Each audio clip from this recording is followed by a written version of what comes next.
Hey there. It saddens me to record this, but we all must talk more. Black lives matter. And when I look into another human being's eyes, I see a human being. When you look at someone, it's someone's son, it's someone's daughter. Bring it to the human aspect when you think of the children. You know, it's hard for me in 2020 to think that we're dealing with such racism.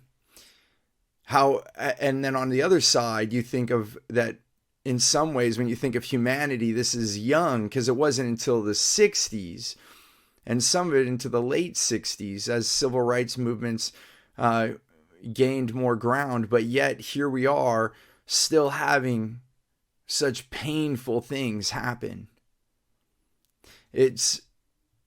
I don't come here with answers. I'm listening and I want to continue to talk as I feel compelled. But when you think of someone's son or someone's daughter, and for the parents out there, you know, think of that for yourself. And we look at everyone scrutinizing things that are going on, such as, you know, the violence or the riots. However, when you think of someone that desperately is grasping for something, and this is life or death, then we lose ourselves. You think of, I know I've been there when I'm emotional about something, then my wisdom and my consciousness goes very narrow.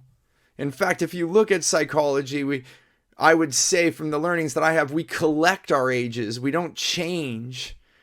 Michelle Masters taught me this. We don't change ages. We collect them. So our younger self is still inside.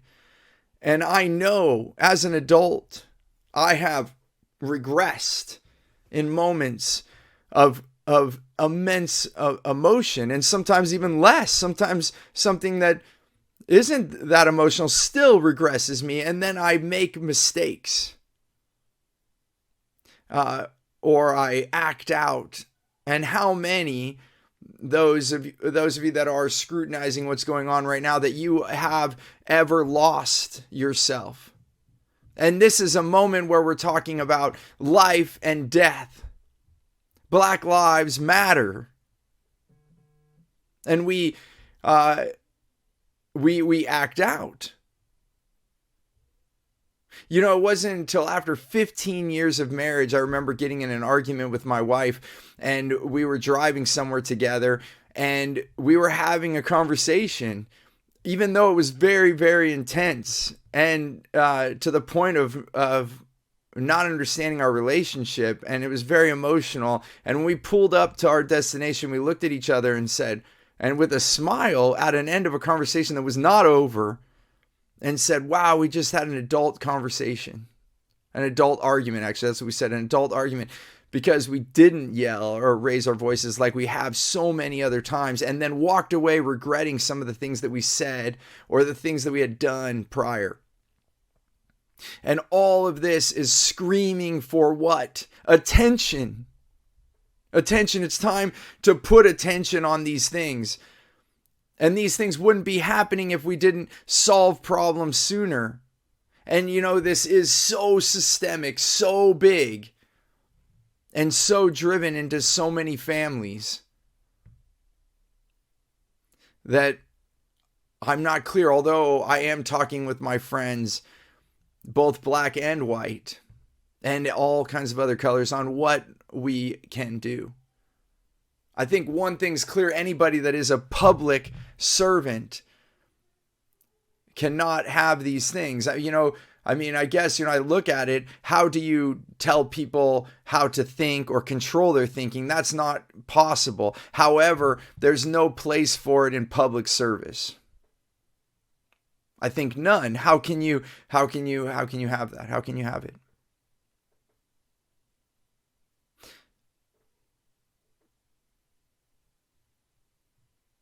You can't. So I have no way of relating to this because I know that there has been racism to my family as Italian immigrants.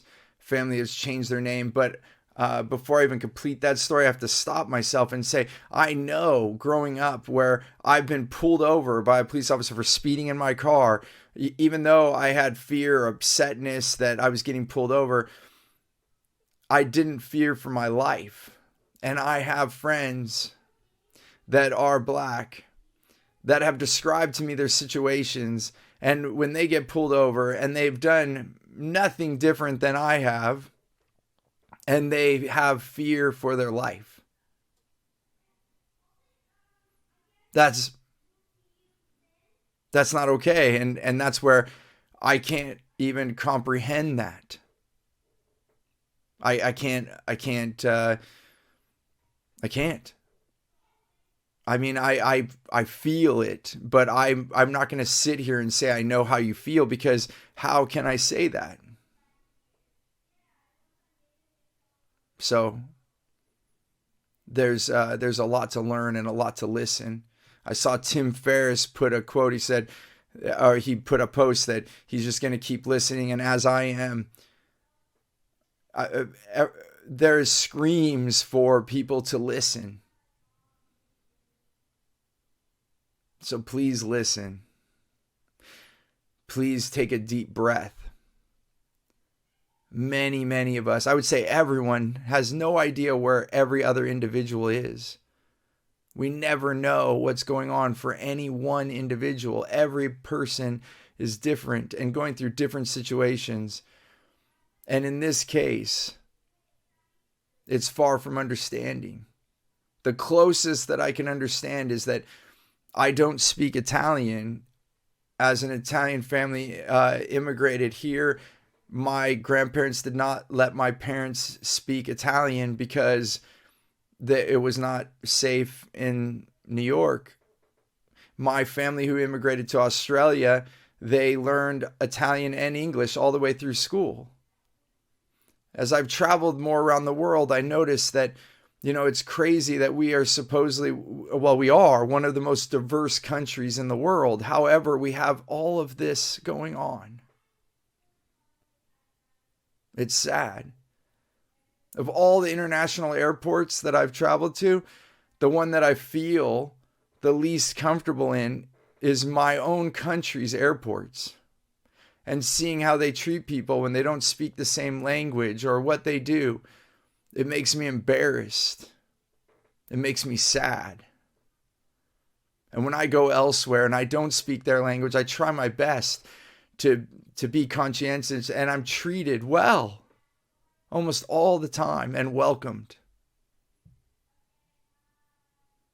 How can we not welcome all here? We're human beings. Remember, when you look into the next person's eyes, that is someone's son and that is someone's daughter. Keep listening. And keep talking. Because this is going to take some effort. This is going to take things. And some things are going to be ugly. And hopefully we can get through the ugliness sooner. That would be wishful thinking. But what we do have to do is take action, because it's not okay for more people to die. It's not okay for more black people to die.